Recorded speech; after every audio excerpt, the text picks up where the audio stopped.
Hello. So here is my Lectric XP4. Today I'm going to take it on a trail. Let me give you some overview about it. So this is the latest installment on Lectric, and these are having the fat tires.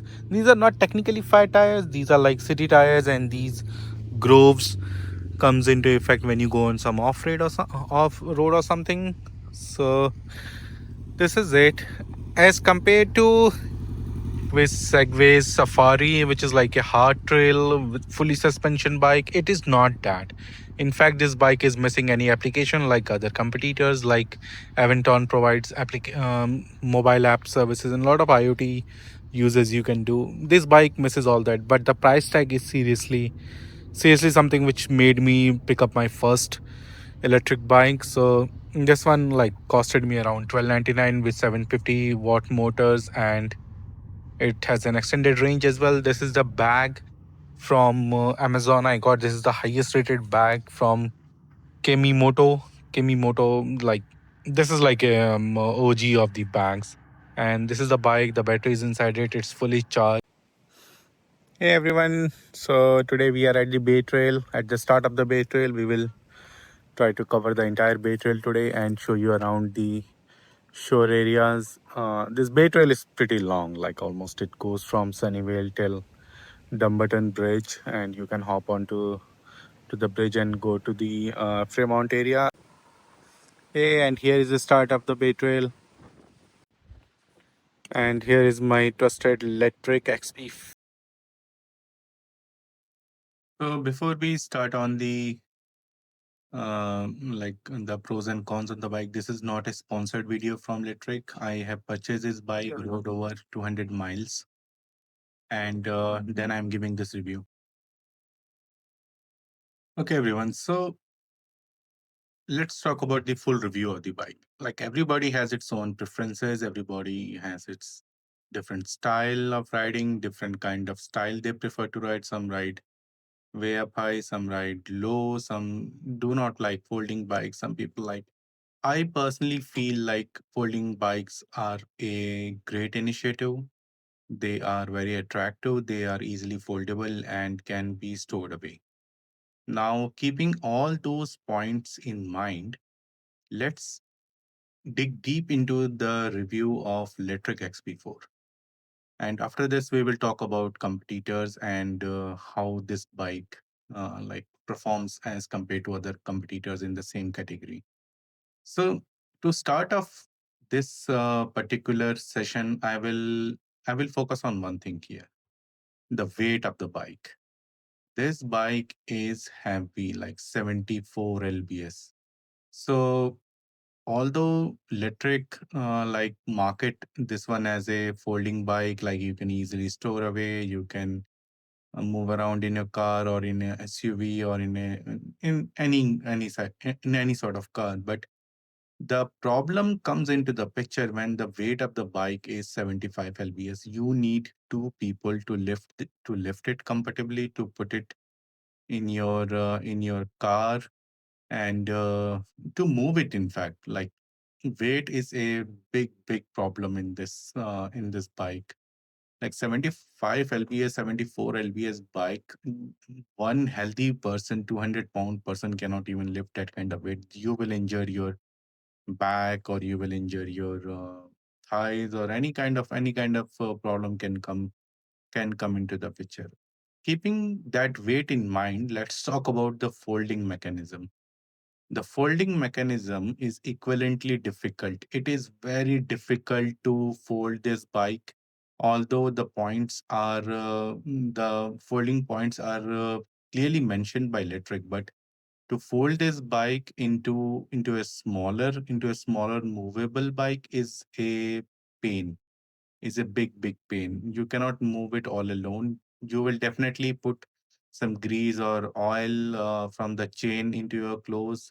I have done it on a lot of my clothes. My wife doesn't want to do the laundry now anymore, so I have to do it. It's only because of the Lectric's oil and grease system I'm paying the price. The Other important thing is that as compared to other competitors in the same category like Volatric or Right One Portola, they all provide straps and all to fold it, and those straps are inbuilt straps within the system. So keep that in your mind, like before moving into the electric world. The third point I want to talk about is these buttons and touch points. So while you are riding, it's very difficult to reach these buttons or these keypads, and it's very difficult. Like you have to either move. Like although I have like small fingers, I feel like I have small fingers. Even like my wife has long fingers, but she was even struggling to press the turn indicator or to press the bell as well. Like you have to move your hand away from the grip, and moving your hand away from the grip is a problem because you are losing your balance, and that will contribute into lot of other safety things will come into the picture, and it will be very difficult to control the bike at certain point of time. Like particularly, let's think about this. You are turning, you have to lift your hand to press the button or to press the keypad to turn left, and suddenly something happens at that turn. You will not be able to control the bike. This has happened to me. Like I have drove this bike over 150 miles. So I know the pain and I know what I am going through. The other very important, and I think Electric have missed the trick, I think here. This is a big thing which I have seen with Ride One Patola. I have seen this with Volatric Fold One Plus, but it is not available in Electric. And that is sensor swapping. Sensor swapping is a very critical and very marketing kind like marketed point of view where you can sell your bike to anybody who knows little bit about bike riding or trail riding or even mountain biking. That sensor swapping feature is not available. Electric is based on torque sensor.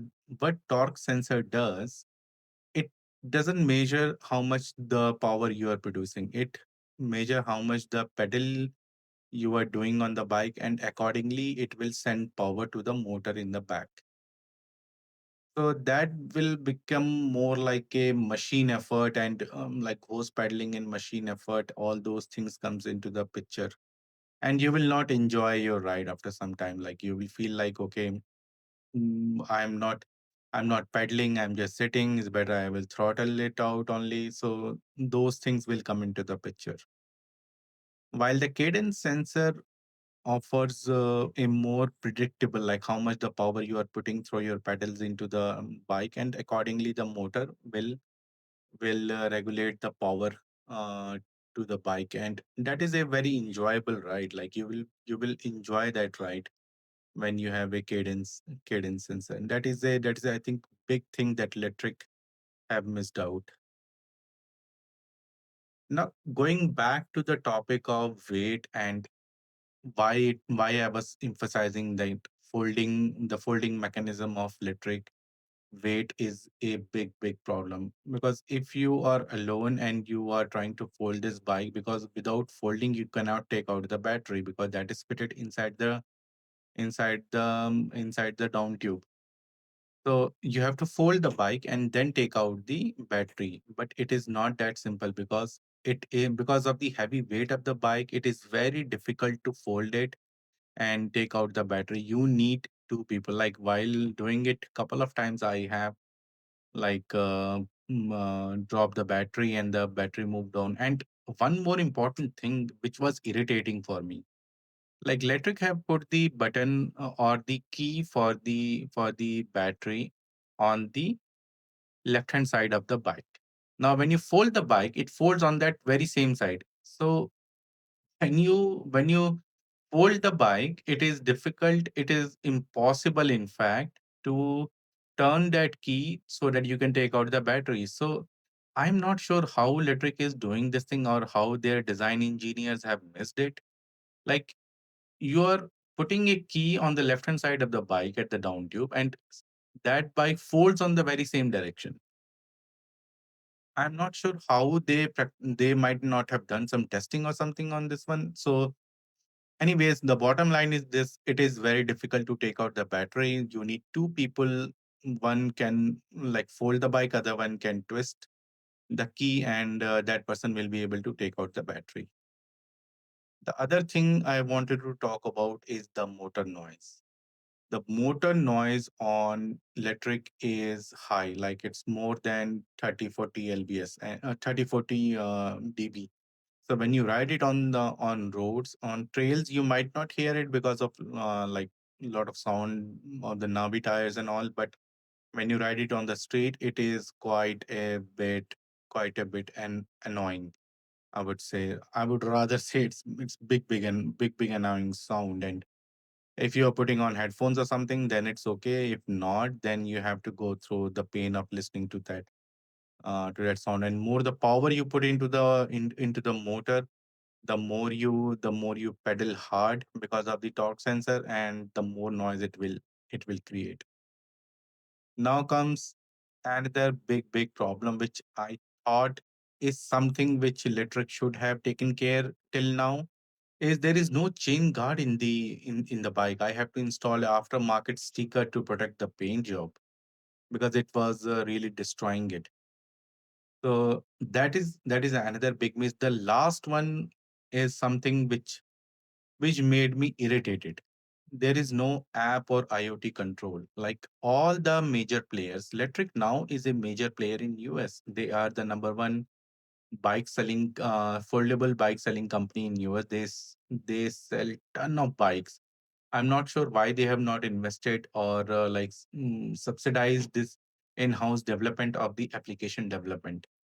So all the bikes which are connected with the application, there are ton of things you can do. You can like record your ride, you can record your statistics, you can record your calorie burn. A lot of things you can do on the application. You can connect that application to other third party apps as well. So there are tons and tons of functions. I don't know, like in 21st century, if you're not putting your bike with an application on the IoT cloud, I am not sure that your company is moving in the right direction. So let's talk about. It's not like that electric doesn't have any positive points. It has, like, the build quality is very solid. All the parts, the nuts, the screws, everything which is been with the bike. It comes with a folding lock. It comes with a shock absorbent seat as well. So it has all those things as well. But when you compare it with some competitors, it doesn't shines out, and that is where my issue is. Although this bike, like if you buy a 500-watt version of XP4, it is like under $1,000, which is a big plus. Like not everybody wants to buy a $1,400 bike or a $1,300 bike or $1,600 bike. They want something which is affordable. They want something which can be long lasting as well. So in all those categories, electric shines out. It has a solid build quality. It has a very good paint job. I really like the paint job on this bike. It has all those things which are required from a premium bike manufacturer. It has everything which is required by a premium organization. The only thing which, in my opinion, personally, I think, is the lack of application, which makes it a considerable disadvantage at with Volotric or with Ride One or even with Aventon Snitch. Aventon Snitch is little bit on the way higher side, like more than $1,800 plus. But this bike shines out in the price category. Also, like the marketed range for this bike is 88 miles, but in the real world, I tested out. I am 200 pounds. I tested out on street, on trails, and everywhere, and it's fizzles out like almost in 40 to 45 miles at max. So 40 to 45 miles is something, if you are okay, in a day, or you want to just enjoy the ride or commute to work like 5 6 miles, then the battery should last at least couple of days for you. But if you only use throttle and you are like 200 pounds or something, then you might have some issues with the range as well. Although it's not like the other players in the market, Volotric or Ride One Potola, they have like better range. They all fall in the same category. So it is not that the electric is the only one who is the culprit here. Everybody is in the same category, because when they test these bikes, they test it on people like 150, 140 pounds bike in a very controlled environment, and that's where the max out range is 88 miles. So don't go by that. Go by just make a scientific calculation based on your weight, based on the battery size, based on how much amps it takes to charge. Now let's talk about the charging options. Mm, It's standard, like you can charge it through the bike, you can charge it by taking out the battery, but it will take time. Like when you put this into charge, it takes around like 6 to 7 hours. 6 to 7 hours of the time you have to wait for this bike to get fully charged. So the ideal condition will be like you are going to sleep and you wake up early. So in between that time, you can put this bike onto charge, but try to maintain an presence with the bike, because the batteries in these bikes are lithium ion batteries, which if that reaches 100%, it's not very like I don't exactly know the scientific reason behind it, but they warn you that okay, when it reaches 100%, take out the charger or the battery will behave badly, or it might not last that much longer as been prescribed. So good luck to everybody who wants to still buy this bike.